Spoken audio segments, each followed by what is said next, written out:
নমস্কার বন্ধুরা, welcome to final study. এই চ্যানেলে সবাইকে ওয়েলকাম জানাই। তো কিছুদিন হেলথ ইস্যুর কারণে তোমাদের ভিডিও দেওয়া হয়নি, ঠিক আছে। তো আবার তোমাদের যে সিরিজটা তোমাদের শুরু হয়েছিল এসএলএসটি হিস্ট্রির জন্য, সেই সিরিজটা আবার কন্টিনিউ করছি। তো তোমাদের আমি মহাত্মা গান্ধী সম্পর্কিত একটা ভিডিও দিয়েছিলাম, সেটার ফার্স্ট পার্ট দেওয়া হয়েছিল, সেকেন্ড পার্টটা দেওয়া হয়নি, ঠিক আছে।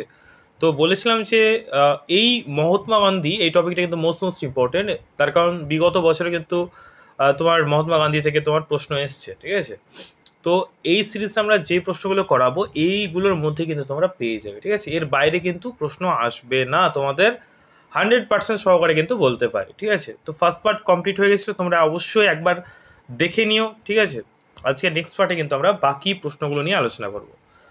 তো চলো, প্রথম প্রশ্ন দেখতে পাচ্ছ এবং তোমরা সকলেই জানো, যদি কেউ মক টেস্ট, ঠিক আছে, মক টেস্ট যদি কেউ নিতে চাও বা যারা নোটস নিতে চাও ইতিহাসের নোটস, তারা স্ক্রিনে দেওয়া নাম্বার তোমরা কিন্তু অবশ্যই যোগাযোগ করতে পারো, ঠিক আছে। স্ক্রিনে নাম্বার তোমরা যোগাযোগ করে নিও। দেখো, প্রথম প্রশ্ন, গান্ধীজিকে মিকি মাউস বলেছেন কে? মোস্ট ইম্পর্টেন্ট প্রশ্ন, কে বলেছেন? সঠিক উত্তর হবে সরোজিনী নাইডু, ঠিক আছে। নেক্সট প্রশ্ন, মহাত্মা শব্দের অর্থ কি? মহাত্মা শব্দের অর্থ হচ্ছে তোমার আত্মা বা হৃদয়, ঠিক আছে। আত্মা বা হৃদয় অর্থাৎ হার্ট, ঠিক আছে। সেদিন একটা প্রশ্ন করেছিলাম যে মহাত্মা, এই যে মহাত্মা, এটা কে দিয়েছিলেন এই নামটা? গান্ধীজিকে মহাত্মা নামটা কে দিয়েছিলেন, ঠিক আছে। মহাত্মা গান্ধী বলে কে সম্বোধন করতেন? সঠিক উত্তর কী হবে? রবীন্দ্রনাথ ঠাকুর, ঠিক আছে। তাকে অনেকেই আবার বাপুজি, ঠিক আছে, বা বাপু নামেও রাখতেন। তো বাপু শব্দের অর্থ হচ্ছে তোমার পিতা বা বাবা, ঠিক আছে। নেক্সট প্রশ্ন, আধুনিক ভারতের জনক কাকে বলা হয়?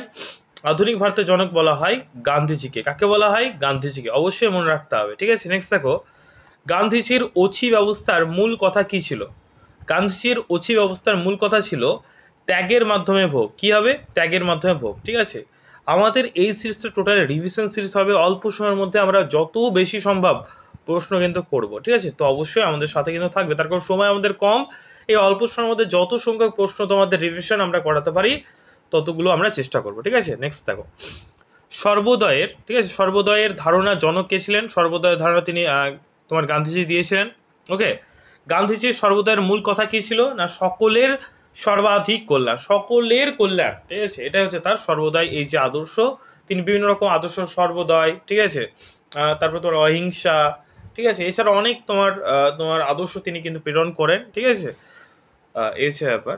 রাষ্ট্র হলো সংগঠিত ও কেন্দ্রভূত হিংসার প্রকাশ, এটি কে বলেছিলেন? রাষ্ট্র হলো সংগঠিত ও কেন্দ্রভূত হিংসার প্রকাশ বলেছিলেন গান্ধীজি, ঠিক আছে। নেক্সট দেখো, রাষ্ট্রহীন গণতন্ত্রের কথা, এই কথা কে বলেছিলেন? ঠিক আছে, রাষ্ট্রহীন গণতন্ত্রের কথা কে বলেছিলেন? সঠিক উত্তর হবে গান্ধীজি, ঠিক আছে। নেক্সট দেখো, গান্ধীজির রাষ্ট্রহীন গণতন্ত্র কি নামে পরিচিত? না, গান্ধীজির রাষ্ট্রহীন গণতন্ত্র রামরাজ্য নামে কিন্তু পরিচিত, ঠিক আছে। এই প্রশ্ন কিন্তু আসে।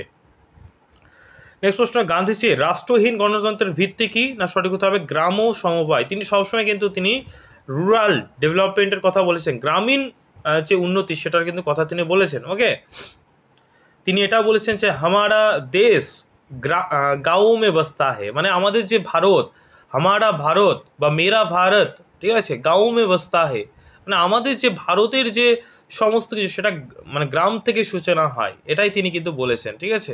মানে তার আলোচনায় সবসময় কিন্তু হরিজন, তিনি হরিজন হিসেবে তিনি আখ্যা দিয়েছেন গ্রামের সেই সমস্ত পিছিয়ে পড়া, ঠিক আছে, জাতি সম্প্রদায়ের মানুষকে হরিজন বলে আখ্যা দিয়েছেন এবং তাদের কথা কিন্তু তিনি বিশেষভাবে কিন্তু তার বিভিন্ন রকম উক্তির মাধ্যমে আমরা কিন্তু পেয়ে থাকি, ঠিক আছে। সরি। নেক্সট দেখো, গান্ধীজির রাষ্ট্রতত্ত্ব কোন নীতির উপর প্রতিষ্ঠিত? সঠিক উত্তর হবে ক্ষমতার বিকেন্দ্রীকরণ, ঠিক আছে। নেক্সট প্রশ্ন দেখো, গান্ধীজির রাষ্ট্রতত্ত্ব কোন ব্যবস্থার বিশেষ স্থান পেয়েছে? সঠিক উত্তর হবে পঞ্চায়েতি রাজ, ঠিক আছে, পঞ্চায়েতি রাজ হবে সঠিক উত্তর। নেক্সট দেখো, ভারতের পঞ্চায়েত ব্যবস্থার জনক কে? সঠিক উত্তর হবে গান্ধীজি। নেক্সট প্রশ্ন, গান্ধীজি প্রথম কোথায় অহিংস আন্দোলন শুরু করে? সঠিক উত্তর কী হবে? দক্ষিণ আফ্রিকায়, ঠিক আছে, দক্ষিণ আফ্রিকায় 1893 সালে। এবং তিনি প্রথম দক্ষিণ আফ্রিকায় তার যে আন্দোলনের শুভ সূচনা, ঠিক আছে, বিপ্লবী বাদ, সেটা শুভ সূচনা কিন্তু এই দক্ষিণ আফ্রিকায় কিন্তু ঘটে, ঠিক আছে। প্রথম কিন্তু ভারতবর্ষে তিনি কিন্তু তার আন্দোলনের ঝড় কিন্তু ওঠেনি, প্রথম কিন্তু দক্ষিণ আফ্রিকায় কালো মানুষ, ঠিক আছে, এই যে বর্ণ বৈষম্য, এই কারণে কিন্তু তিনি প্রথম তার লড়াই কিন্তু শুরু হয়েছিল, ঠিক আছে। নেক্সট, গান্ধীজি কত সালে নাটাল ইন্ডিয়ান কংগ্রেস প্রতিষ্ঠা করেন? সঠিক উত্তর হবে 1894 সালে। ঠিক আছে, নেক্সট প্রশ্ন দেখো, গান্ধীজি প্রথম কোথায় আইন অমান্য আন্দোলন নেতৃত্ব দেন? সঠিক উত্তর হবে কি? দক্ষিণ আফ্রিকার জোহানেসবার্গে। ঠিক আছে, সেটা সালটা দেখো না, 1906 সালে। ঠিক আছে, নেক্সট দেখো, গান্ধীজি কত সালে দক্ষিণ আফ্রিকা থেকে ভারতের তোমার রাজনীতিতে প্রবেশ করেন? সঠিক উত্তর হবে 1914 সালে। ঠিক আছে, তাহলে তিনি তার যে ভারতে আগমন ঘটছে 1914 সালে। ওকে, গান্ধীজি সম্পূর্ণভাবে ভারতীয় রাজনীতির সঙ্গে যুক্ত হন 1915 সালে। ঠিক আছে, গান্ধীজি ভারতের প্রথম কোন আন্দোলনের নেতৃত্ব দেন? সেটা হবে চম্পারণ। এগুলো মনে রাখবে। ঠিক আছে, কোন কোন আন্দোলনে তিনি নেতৃত্ব নেন? প্রথম দেন তিনি চম্পারণে। ঠিক আছে, তারপর হচ্ছে তোমার খেদা সত্যাগ্রহ। তাহলে সালগুলো দেখে না, 1917 চম্পারণ এবং 1918 হচ্ছে তোমার খেদা সত্যাগ্রহ। এই চম্পারণ সত্যাগ্রহের মাধ্যমে কিন্তু ভারতের রাজনীতিতে তার প্রথম যে বিপ্লববাদ, ঠিক আছে, এটা কিন্তু শুরু হয়। ওকে, গান্ধীজি কোন আন্দোলনের সময় বাপু উপাধি গ্রহণ করেন বা বাপু উপাধি পান? ঠিক আছে, সেটা হচ্ছে চম্পারণ এবং তোমার খেদা সত্যাগ্রহ। গান্ধীজি কেন চম্পারণ সত্যাগ্রহ করেছিলেন? সঠিক উত্তর হবে নীলকর যে সাহেবরা ছিল, তারা কি করতো? নীল চাষিদেরকে বিভিন্ন রকমভাবে তাদেরকে শোষণ করতো। ঠিক আছে, মারতো। তার প্রতিবাদে, ঠিক আছে, নীল চাষিদের ব্রিটিশ শোষণের প্রতিবাদে কিন্তু তিনি এই যে চম্পারণ সত্যাগ্রহ কিন্তু তিনি করেছিলেন। ওকে, গান্ধীজি কত সালে কংগ্রেসের নির্বাহী দায়িত্ব পান, মানে কংগ্রেস জয়েন করেন? সেটা হচ্ছে তোমার 1921 সালে। নেক্সট দেখো, কোন বছরে মহাত্মা গান্ধী সত্যাগ্রহ আশ্রম প্রতিষ্ঠা করেন? সঠিক উত্তর হবে 1915 সালে, আহমেদাবাদের কাছে। ওকে, নেক্সট দেখো, কবে সত্যাগ্রহ আশ্রম সবরমতী আশ্রমে পরিণত হয়? সঠিক উত্তর হবে 1917 সালে। নেক্সট দেখো, গান্ধীজির নেতৃত্বে প্রথম সর্বভারতীয় আন্দোলন কোনটি? সেটা হবে অসহযোগ আন্দোলন, 1921 সালে যেটা হয়। ওকে, সালগুলো কিন্তু অবশ্যই মনে রাখতে হবে। নেক্সট দেখো, চৌরি চৌরার ঘটনার ব্যথিত ও বিচলিত হয়ে গান্ধীজি কবে অসহযোগ আন্দোলন প্রত্যাহার করেন? চৌরি চৌরার ঘটনার কথা তোমরা সকলেই জানো।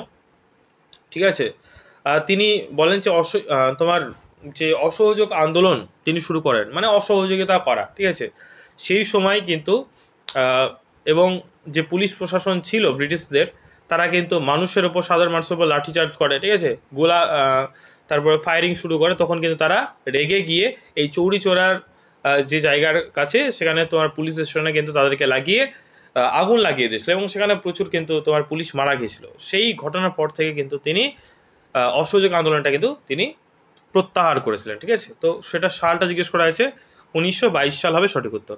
নেক্সট দেখো, গান্ধীজি কত সালে জাতীয় কংগ্রেসের সভাপতি হন? এটা মোস্ট ইম্পর্টেন্ট। ঠিক আছে, মোস্ট ইম্পর্টেন্ট। সভাপতি হন কবে?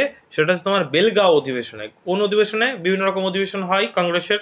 ঠিক আছে, 1924 সালে বেলগাঁও অধিবেশনে, এটা মনে রাখতে হবে। ওকে, মহাত্মা গান্ধী কোথায় লবণ সত্যাগ্রহ শুরু করেছিলেন? সঠিক উত্তর হবে সবরমতী। ঠিক আছে, সবরমতী থেকে তোমার ডান্ডি পর্যন্ত তোমার সত্যাগ্রহ তোমার শুরু করেছিলেন। ঠিক আছে, যেটা তোমার ডান্ডি অভিযান নামে কিন্তু পরিচিত। নেক্সট দেখো, আইন অমান্য বা লবণ সত্যাগ্রহের জন্য ডান্ডি অভিযান শুরু করেন কবে? সঠিক উত্তর হবে 12ই মার্চ 1930 সালে। Most important.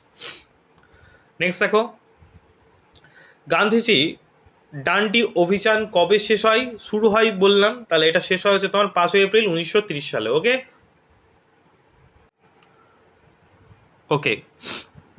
নেক্সট প্রশ্ন, গান্ধীজি ডান্ডি অভিযানে কত কিলোমিটার পথ অতিক্রম করেছিলেন? সঠিক উত্তর হবে 400 কিলোমিটার। ঠিক আছে, 400 কিলোমিটার পথ কিন্তু অতিক্রম করেছিলেন।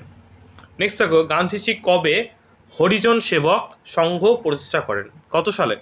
সঠিক উত্তর হবে 1932 সালে। 1932 সালে। ঠিক আছে, নেক্সট প্রশ্ন, গান্ধীজির নেতৃত্বে সর্ববৃহৎ গণ আন্দোলন কোনটি? সবচেয়ে বড় আন্দোলন তার কিন্তু নেতৃত্বে হয়েছিল, সেটা হচ্ছে তোমার যেটা আগস্ট আন্দোলন নামে পরিচিত। ঠিক আছে, AUGUST, আগস্ট আন্দোলন বা ভারত ছাড়ো আন্দোলন। ঠিক আছে, ডু অর ডাই, ভারত ছাড়ো, করেঙ্গে ইয়া মারেঙ্গে। ঠিক আছে, সেটা ছিল সর্ববৃহৎ গণ আন্দোলন। ওকে, যেটা কিন্তু প্রচুর কিন্তু ব্রিটিশদের উপর প্রভাব ফেলেছিল এই আন্দোলনটা। ওকে, নেক্সট প্রশ্ন,